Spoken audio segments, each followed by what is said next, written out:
Welcome back to my channel. আশা করি বন্ধুরা তোমরা সবাই খুব ভালো আছো আর আমরাও খুব ভালো আছি। শীতকাল মানে গাজর তো কি খুব অ্যাভেলেবেল, আর গাজরের মিষ্টি খাবো না সারা শীতকাল ভরে, সেটি হয়? আর শীতকালে গাজরের হালুয়া তো আমরা প্রায় করে খেয়ে থাকি। আজকে আমি চলে এসেছি গাজরের কালাকান্দের রেসিপি। চলো, এখানে আমি একটা দুটো বড় সাইজের গাজর নিয়েছি। গাজরটাকে আমি খোসা ছাড়িয়ে ভালো মতন করে ধুয়ে গ্রেটারে করে গ্রেট করে নেব। চলো, এইভাবে আমি গ্রেটার দিয়ে গ্রেট করে নিচ্ছি। দেখো, গ্রেট করা হয়ে গেছে। দেখো, খুব মিহি গ্রেটারটা দিয়ে গ্রেট করেছি, তাহলে কি হবে, তাড়াতাড়ি গাজরটা সিদ্ধ হয়ে যাবে।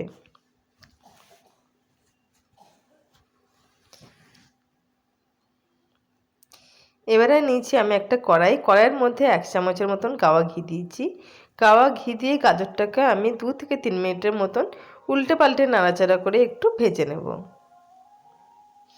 যাতে গাজরের কালারটা একটু ভালো হয় তার জন্য। আর স্মেলটাও কিন্তু ভীষণ সুন্দর আসবে। এখানে কিন্তু তোমরা একদমই সাদা তেল ব্যবহার করবে না, আর সর্ষের তেলও ব্যবহার করবে না, পুরোপুরি গাওয়া ঘি ব্যবহার করতে হবে, বা দোকানের কোনো কেনা ঘি ব্যবহার করলেও চলবে।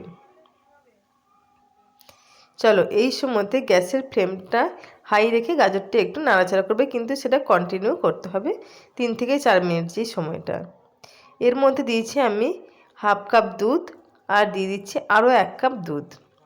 মোট 1.5 কাপ আমি দুধ দিলাম, মানে 300 মিলির মতন। দুধটা দিয়ে গ্যাসের ফ্লেমটা হাই রেখে ভালো মতন করে নাড়াচাড়া করতে হবে। দেখো, দুধটা ফুটে কিন্তু অনেকটা ঘন হয়ে গেছে, সেটা তোমরা দেখতেই পাচ্ছ। আর গাজরটা অলরেডি সিদ্ধও হয়ে গেছে। একটু বেশি দুধ দিলে কি হয়, বেশ ক্রিমি ভাবটা বেশি ভালো আসে। চলো, ওদিকে গাজরটা সিদ্ধ হচ্ছে, আর এদিকে আমি একটা জায়গাতে দুধ নিয়েছি। এখানে আমি নিয়েছি 1.5 লিটারের মতন দুধ।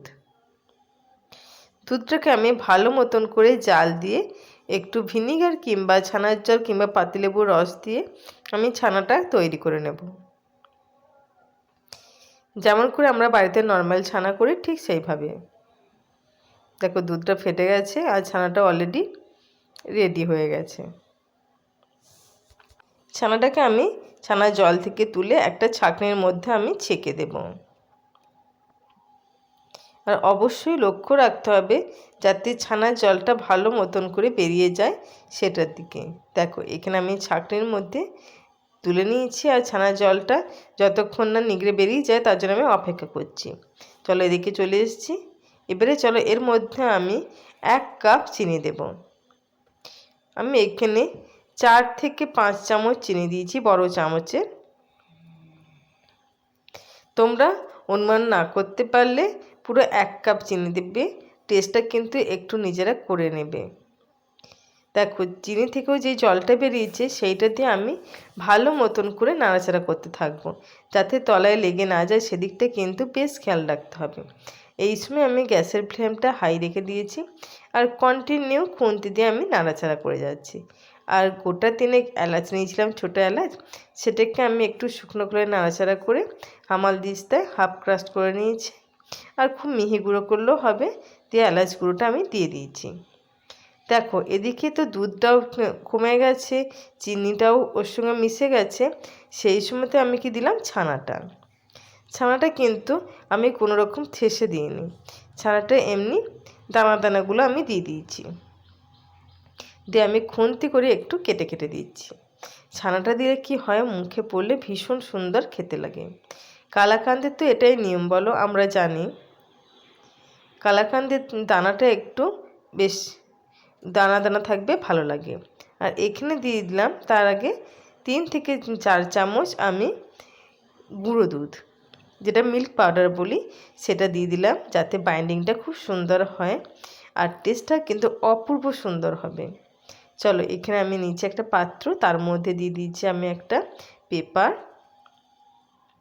পেপারটা দিয়ে আমি ভালো মতন করে মিষ্টিটা দিয়ে চাড়িয়ে দিলাম। ব্যাস, সুন্দর করে চাড়ানো হয়ে গেল।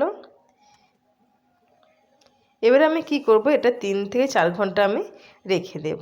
নর্মাল রাখলেও হবে, এখন তো শীতকাল, কিংবা ফ্রিজে ভরলেও হবে। তারপর আমি একটা প্লেটের মধ্যে নিয়ে নিয়েছি।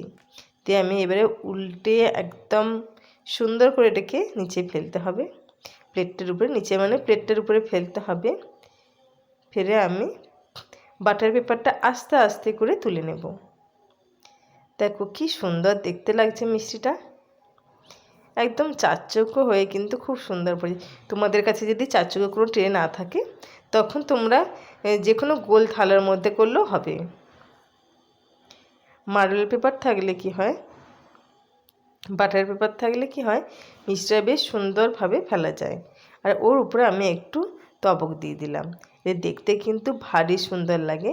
দেখে মনে হয় মিষ্টির দোকানে কোনো মিষ্টি খাচ্ছি, বাড়িতে তৈরি করা মিষ্টি বলতে মনেই হয় না। চলো এবার আমি একটা ছুরি নিয়েছি, ছুরি নিয়ে তোমাদের ইচ্ছা মতো সাইজে তোমরা শেপ দিয়ে কেটে নেবে। আমি একটু বড় বড় সাইজই করেছি, যেহেতু এটা বাড়ির মিষ্টি আর খেতে কিন্তু বেশ ভালো লাগবে। আশা করি বন্ধুরা তোমাদের আজকের এই রেসিপিটা ভালো লাগবে। তোমরা অবশ্যই বাড়িতে তৈরি করে দেখবে কেমন খেতে লাগে গাজরের কালাকাঁদ। আশা করি তোমাদের আজকের রেসিপিটা ভালো লাগবে আর বাড়িতে তৈরিই করবে। আর বাড়িতে কোনো আত্মীয় স্বজন, ছোটো বাচ্চা থেকে নিজেরা এরকম মিষ্টি পেলে তো কোনো কথাই হয় না। আর শীতকালে তো গাজরের মিষ্টি আমরা সবাই খেতে ভীষণ পছন্দ করি, সেটা আবার যদি হয় গাজরের কালাকাঁদ। আর গাজরের হালুয়া তো আমরা করেই থাকি, ওর তো নর্মাল ব্যাপার হয়ে গেছে। আর গাজরের যদি কালাকাঁদ করা যায়, প্রিয় মানুষকে পুরো সারপ্রাইজ হয়ে যাবে। দেখবে প্রিয় মানুষেরও ভালো লাগবে, তোমারও খেতে দিয়ে ভালো লাগবে। তাহলে বন্ধুরা আজকের ভিডিওটা এখানেই শেষ করছি। তোমরা ভালো থাকবে, সুস্থ থাকবে।